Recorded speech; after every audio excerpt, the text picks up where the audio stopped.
A prática de inclusão de deficientes, apesar de sensível aos professores, ainda está distante de uma realidade pedagógica coerente. A pergunta-chave é: como desenvolver uma nova perspectiva de educação com características de inclusão? Silvana, esse é um desafio a ser enfrentado? Com certeza. Tem que haver uma mudança de paradigma, né? Isso urge. Existem autores que dizem que a inclusão ela vai acontecer em cada pensamento, palavra e gesto. Todos nós estamos envolvidos nessa questão desse estigma, que é antiquíssimo, agora tem uma realidade. Precisa haver um processo de sensibilização, antes de qualquer coisa, e de preparação dos professores. Mas preparação não só em um seminário, não é isso que eu estou falando. É de formação continuada, de pesquisa, de acompanhamento, de supervisão, para que esse processo saia do faz de conta. Você falava no primeiro módulo da lei e agora você fala já de uma tomada de consciência, na verdade. Sim, com certeza. Porque a lei, unicamente, ela não muda a perspectiva. Ela é necessária, nesse momento, ela é necessária, mas não muda a perspectiva para que realmente haja um processo. Porque uma coisa é eles entrarem na escola, outra coisa é o processo de aproveitamento, de desenvolvimento humano. E para que isso aconteça, é fundamental que haja uma consciência, né? E que as pessoas entendam que ninguém está livre de se tornar deficiente, que qualquer um pode ter um filho com deficiência e que a gente não precisa esperar que a situação ocorra com a gente para que a gente entenda o quanto se ganha quando todas as histórias de superação, de pessoas que conseguiram fazer a inclusão acontecer e que chegaram lá, que chegaram na universidade, são histórias radiantes. São histórias que eles aprenderam muito, mas muitas vezes nós temos muito mais a aprender com eles do que eles com a gente. E essa formação continuada é oferecida? Continuada, sim.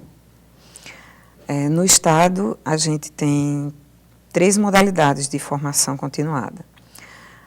Tem o CAP, que é o Centro de Atendimento aos Deficientes Visuais.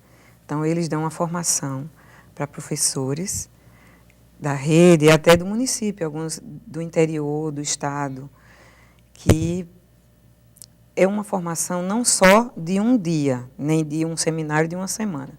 É uma formação de um ano inteiro. Começa em março, termina em dezembro. Há um encontro a cada 15 dias, presencial, e o professor recebe essa formação ampla, mesmo sendo específica para deficiência visual ou auditiva mental, ou intelectual, agora não é mais mental, é intelectual, né? E eles têm, assim, uma visão ampla das 3 deficiências mais visíveis, né? Porque deficiência existem vários tipos.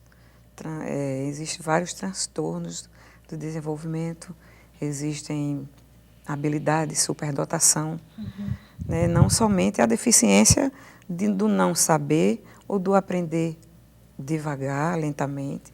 Existe aquela que é o que todo mundo queria ser, existe aquele que é altas habilidades, superdotação. Nós temos, ultimamente, uma criança que foi avaliada pelo Centro de Educação, que ela tem apenas 5 anos, já fala inglês, francês e tem uma habilidade altíssima em matemática. Ele consegue resolver as 4 operações. A criança ainda vai completar 6 anos de idade. E aí a gente está vendo todo esse atendimento, preparando para dar esse atendimento a essa criança. É muito complexo entender, aplicar e desenvolver. Muito, muito difícil. É complexo, é difícil. A gente que trabalha nessa área sabe que, mesmo tendo uma deficiência, por exemplo, uma deficiência auditiva, mas cada um é uma pessoa. Cada um tem uma aprendizagem, como qualquer um de nós, diferente do outro. Um tem uma habilidade maior em uma disciplina e outro tem outra, igual a qualquer um de nós. Então, o papel do professor é descobrir qual é a potencialidade desse aluno, onde ele pode crescer mais. E ali ele trabalhar esse aluno de forma que ele cresça e se desenvolva cada vez mais. Me parece que a experiência de ter uma escola especializada nisso é o que os teóricos tentam se afastar. Veja só, tem um espaço onde essas crianças, por exemplo, que só tenham cegos ou que só tenham crianças surdas, é um processo de segregação, né? E, na verdade, por que a gente faz separa, né? Na verdade, a gente separa porque a gente imagina, supõe que somos todos iguais. Nós não somos iguais. Nós somos diferentes. E todos nós, então, existe uma concepção da própria sociedade de que todas as pessoas aprendem igual. Isso é um mito. Cada pessoa aprende de uma maneira. Vygotsky já falava isso há muito tempo. Então, cada indivíduo tem uma forma de ouvir, uma sensibilidade para aprender. Ou alguns aprendem pulando, outros aprendem anotando. Isso é real. Então, assim também para as pessoas com deficiência. Então, como a gente colocou na cabeça, introjetou a questão da homogeneidade, na verdade, a gente aumenta a dificuldade. Agora, acho que no momento é difícil preparar todos os professores, toda a rede de atendimento e colocar em todas as escolas mesmo, porque, como é algo novo, talvez um projeto piloto iniciado seja o princípio de tudo. Na verdade, como eu disse no início, a gente já vem se preparando, aqui o Brasil já vem se preparando para a inclusão há um século. Todos os grandes especialistas, né, sobre inclusão, que têm doutorado com relação ao tema, porque na verdade tem duas concepções, uma que é a favor e outra que é contra, isso é uma realidade. Se os que são a favor, eles dizem que é uma questão de decisão. Se você colocar na cabeça que você vai precisar de um tempo maior para se preparar, eu dou sempre o exemplo para os meus alunos da psicologia. Você passa 6 anos se preparando para ser psicoterapeuta. O dia que dizem, vá atender, você se sente preparado? Você só vai se preparar no processo. E formação continuada é isso. Eu estou aqui com a criança deficiente e eu estou refletindo sobre o meu fazer. Através de pesquisas, aí sim. Daí vai acontecer um processo de inclusão. Mas se a gente ficar esperando essa preparação teórica para que depois, para a educação, vamos preparar todo mundo e depois inclui, ela não vai acontecer jamais. Mas não seria um experimento agir dessa maneira? Na verdade, não, porque é humano, né? As pessoas são diferentes, as pessoas, elas têm habilidades, como eu disse, né, diferentes. E todas as pessoas que enfrentaram, que foram desbravadoras e que experienciaram a inclusão numa escola regular,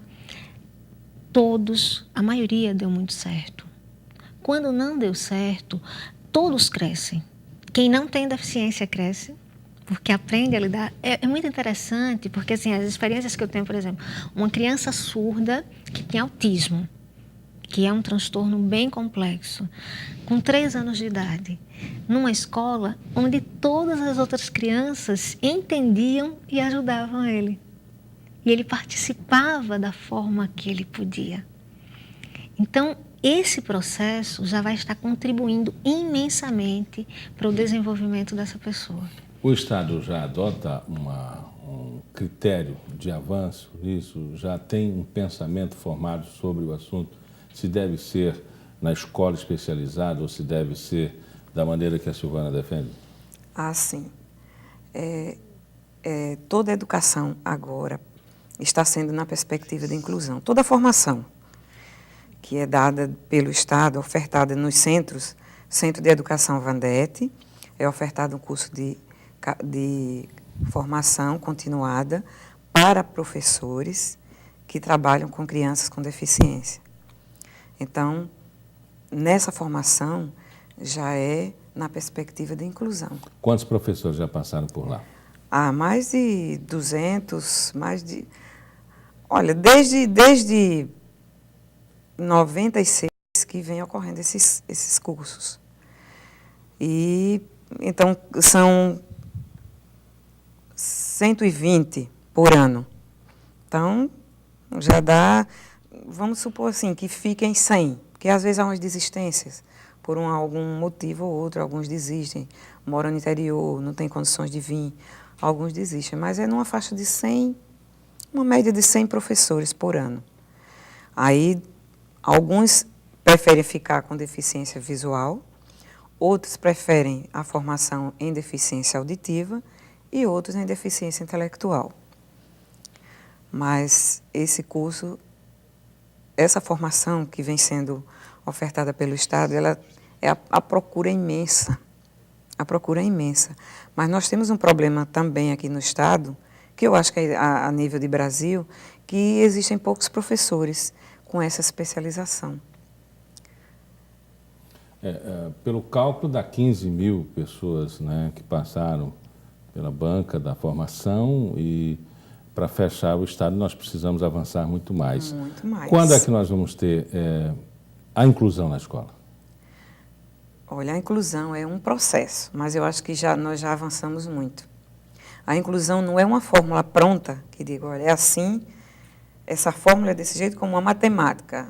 Olha, 2, você tem que juntar com 2, dá 4 e coloca lá. Não é uma fórmula pronta, é um processo lento, não é um processo rápido, é um processo lento, mas a gente achava que ia ser mais lento ainda, mas não é. A gente está vendo que a inclusão está dando resultados. Estamos vendo nossos alunos surdos no mercado de trabalho. Eu acho que todo maceioense já presenciou no supermercado fazendo compra um surdo ali, embalando, empacotando, organizando. Tem surdo que já está na faculdade. E isso só aconteceu por conta do intérprete na sala de aula. Agradecendo a Célia Silvana, o enfoque desta semana fica por aqui. Agradeço a participação das nossas convidadas, a psicóloga escolar Silvana Paula Alcântara e a gerente de Educação Especial da Secretaria de Estado da Educação e do Esporte, Célia Viana. Obrigado por sua companhia. Não esqueça que na próxima semana estaremos de volta em mais um Enfoque. Tenha uma ótima semana.